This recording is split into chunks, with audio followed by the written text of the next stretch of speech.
Hey friends, if you encounter screen flickering while playing games in Windows 11, then please watch this video. I will guide you through the process.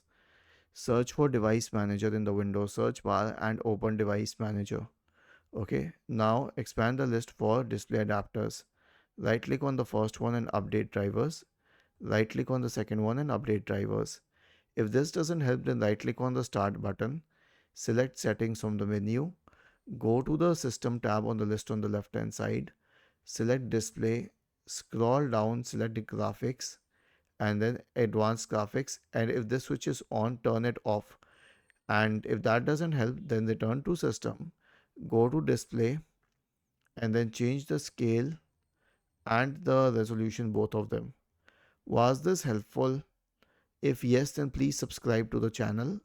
If not, then let us know in the comment section of the video on how we could help you further. Thank you for watching this video and have a nice day.